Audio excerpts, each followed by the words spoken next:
అందరికీ నమస్కారం. ఎలీషా సత్యబాబు.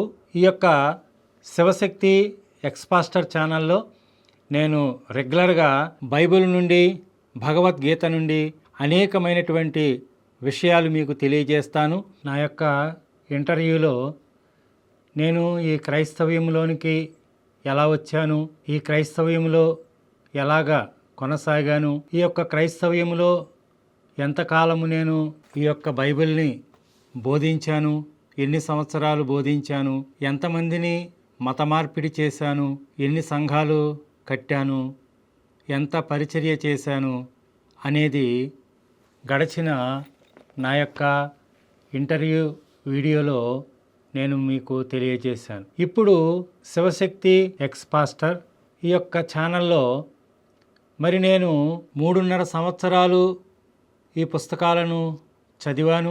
ఇందులో అనేకమైనటువంటి విషయాలను గ్రహించాను. ఈ పుస్తకాల ద్వారా ఈ బైబిల్లో ఉన్నటువంటి అనేకమైన తప్పులను తెలుసుకుని నేను గర్వాపసి అయ్యాను. ఈ యొక్క బైబిల్లో ఈ పుస్తకాల ద్వారా మరి తెలుసుకున్నటువంటి విషయాలే కాకుండా మరి నా సొంతంగా నేను ఏమైతే తెలుసుకున్నానో వాటిని కూడా మీకు తెలియజేస్తాను. అవి ఏ పాస్టర్ కానీ మీకు ఆ విషయాలు చెప్పరు.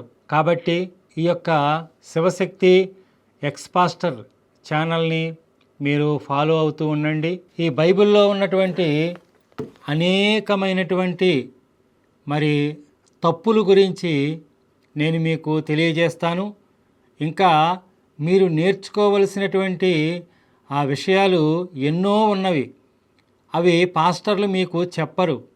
పాస్టర్లు ఎంతసేపు ఏం చెప్తారంటే మీరు ఆశీర్వదించబడతారు, మీరు దీవించబడతారు, మీరు క్షేమంగా ఉంటారు, మీకు దేవుడు మేలు చేస్తాడు, మీ రోగాలు తగ్గిస్తాడు, మరి మీకు ఇల్లు లేకపోతే ఇల్లు ఇస్తాడు, మరి రకరకాల ప్రలోభాలు పెట్టి మభ్యపెట్టి, ఎందుకంటే ఒకప్పుడు అలాగ నేను బోధించిన వాడినే మరి అవన్నీ మీకు చెప్తూ ఉంటారు. ఎందుకని అంటే అలాగ మీరు మీకు చెప్పి మిమ్మల్ని సంతోషపెట్టి మీ దగ్గర నుండి కానుకలు తీసుకుంటారు. మరి పాస్టర్లు చెప్పనటువంటి అనేకమైనటువంటి సంగతులను నేను చెప్పాలి అని అనుకుంటున్నాను. తరువాత ఇక్కడ కనిపించేటటువంటి ఈ భగవద్గీత, శ్రీమద్ భగవద్గీత, ఈ భగవద్గీతకి శ్రీమద్ భగవద్గీతకి తేడా ఏమిటి అంటే ఈ రెండు ఒకటే.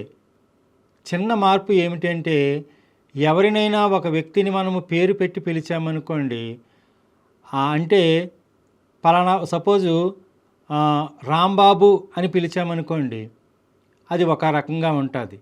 యావండి రాంబాబు గారు అంటే మరొక రకంగా ఉంటుంది. అలాగే భగవద్గీత అనడానికి, శ్రీమద్ భగవద్గీత అనడానికి ఆ యొక్క చిన్న తేడా.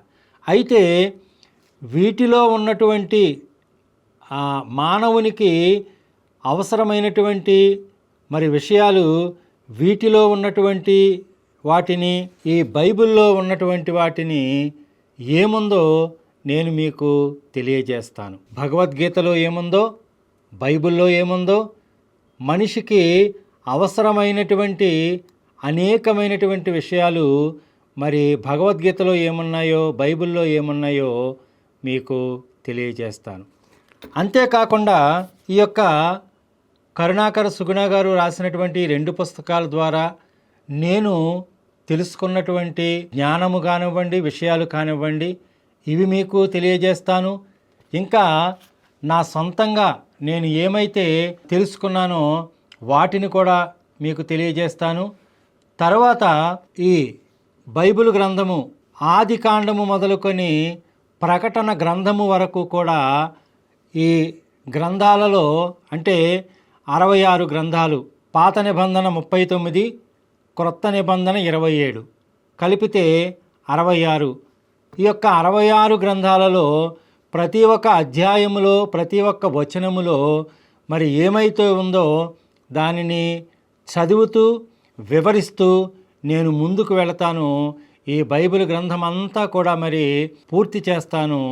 కాబట్టి క్రైస్తవులారా, విశ్వాసులారా, నూతనముగా క్రైస్తవ్యములోనికి రావాలనుకుంటున్న వారులారా, అలాగే నా హిందూ బంధువులారా, మరి క్రైస్తవ్యాన్ని స్వీకరించాలి అనుకుంటున్నటువంటి వారులారా, క్రొత్తగా క్రైస్తవ్యంలోనికి వచ్చినటువంటి వారులారా, జాగ్రత్తగా భగవద్గీతలో ఏముందో, బైబిల్లో ఏముందో మీరు పరిశీలన మరి చేద్దురు కానీ. జై శ్రీరామ్, భారత్ మాతాకి జై. అందరికీ నమస్కారం.